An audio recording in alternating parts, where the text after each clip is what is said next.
Lição 10, agora falando sobre adorando ao Senhor. O que vamos analisar nessa semana é o capítulo 12 de Neemias, que fala da inauguração do muro e o louvor realizado nesta ocasião. Então nós vamos aprender algumas lições sobre a adoração. E a primeira delas é que a adoração está ligada à purificação e louvor. O bloco 1 poderia ser chamado Purificação, Inauguração e Louvor. Por quê? Porque o serviço de dedicação do Muro de Jerusalém, que eles agora estavam inaugurando, começou com dois grandes corais que se moviam separadamente pela cidade, em diferentes lugares, e eles se uniam no templo. Uma coisa majestosa, bonita, organizada, né?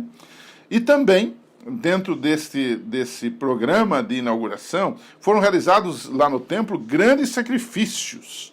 E a Bíblia diz em Neemias 12:43 que o povo se regozijou com grande alegria. Então houve alegria, houve sacrifício, purificação, houve louvor, quer dizer, uma junção de coisas que mostrava a dedicação, o amor, a entrega, o louvor, a adoração deles a Deus. Então, antes de dedicarem o muro, eles se purificaram, mostrando que quem louva a Deus tem que ser purificado pelo sangue de Jesus, né? Esses rituais de purificação que eles faziam eram muito comuns em Israel. Eles simbolizavam limpeza do pecado e separação para a santidade. Os rituais envolviam, principalmente, nós sabemos, lavar as vestes, né? Se banhar, isso você tem em vários textos bíblicos, a explicação desse pormenor, né? Então, primeiro ponto seria purificação, você se preparar para louvar a Deus, não é? Deus, embora nós somos pecadores e Deus aceita o nosso louvor, Ele entende que nós também precisamos nos dedicar, nos separar para a santidade, para podermos louvá-lo, né? Um segundo bloco aqui na lição dessa semana são elementos presentes na adoração. Eu selecionei e anotei alguns elementos que estavam presentes nessa adoração, nesses dois grandes corais, e formaram então um grande coral de louvor a Deus lá na inauguração dos muros de Jerusalém. A primeira coisa é que eles eram organizados, organização. Harpas, a Bíblia diz, símbolos e outros instrumentos de cordas acompanhavam esses dois grandes corais.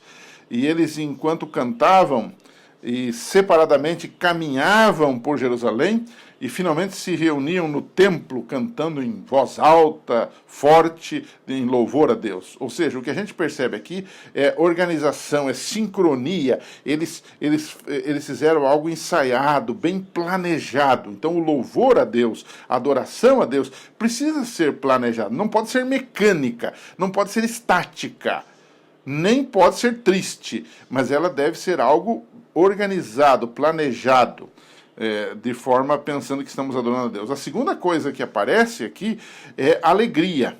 Embora a adoração a Deus fosse solene, ela era alegre. Então, a palavra alegria aparece no capítulo 12 exatamente 7 vezes, o que deve parecer significativo para nós, os leitores, né? Ou seja, era algo feito com organização, com cadência, bem feito, todavia era algo alegre, era algo, digamos, para frente, como podemos usar no nosso linguajar simples aqui de entender as coisas. Um outro ponto, um outro elemento da adoração, além da alegria, além da organização, também a consagração.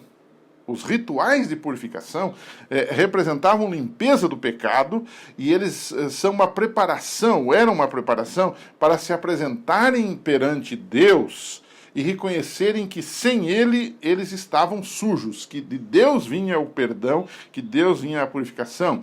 E por isso você tem aí também esse aspecto dos sacrifícios. Os sacrifícios podem entrar como um outro elemento também dentro desses elementos da adoração, né? A Bíblia diz que eles ofereceram grandes sacrifícios.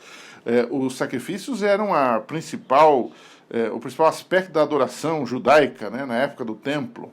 Eles apontavam para Cristo, o verdadeiro sacrifício, o Cordeiro que é digno da nossa adoração, como diz lá no Apocalipse 5:12.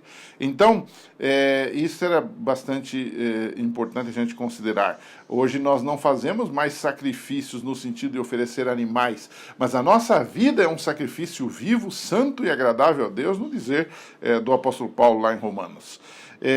Por último, um outro aspecto da adoração, um outro elemento da adoração, além da alegria, da organização, do sacrifício, além da consagração que nós colocamos aqui, nós podemos colocar direção.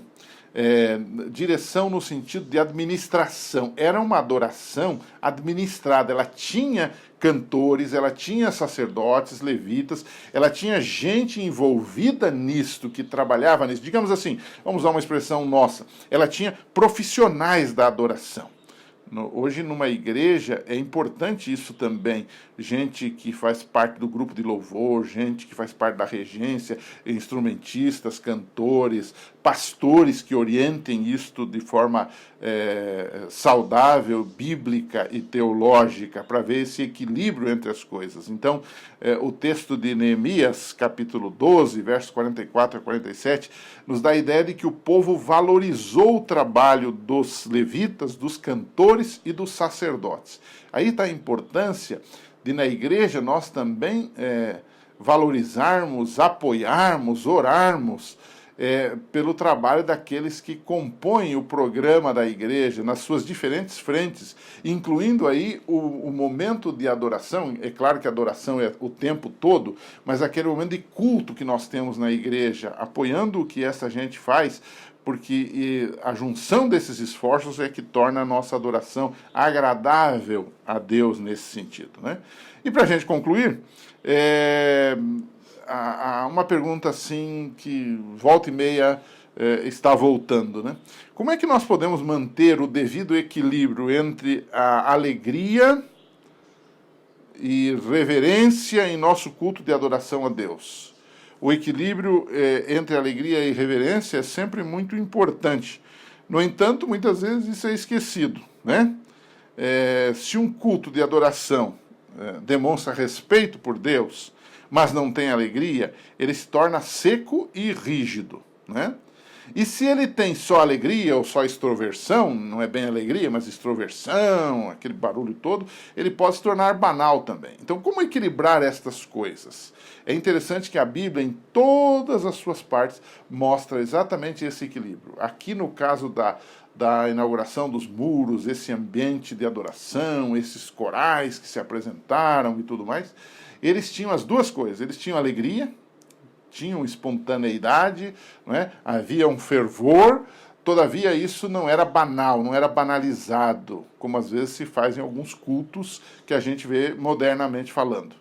Eles eram equilibrados, tanto é que junto com essa alegria, junto com os corais, também havia sacrifício, que era algo sério, que em certo sentido era algo doloroso, e era solene demais para eles sacrificarem os animais, porque eles lembravam o Salvador que viria. Então, esse equilíbrio na adoração é algo hoje também muito importante. Não pode ser um culto rígido, fechado, mas também não pode ser um culto banal, estragado porque seres humanos querem colocar ali os seus próprios gostos, sua própria vontade, em detrimento de uma adoração a Deus e, ao mesmo tempo, em detrimento do toque do Espírito Santo na vida das pessoas através de uma adoração coerente e correta, dirigida exclusivamente a Deus. Pense nisso, converse um pouquinho com seus alunos. Semana que vem a gente está de volta com a lição número 11. Que Deus lhe abençoe.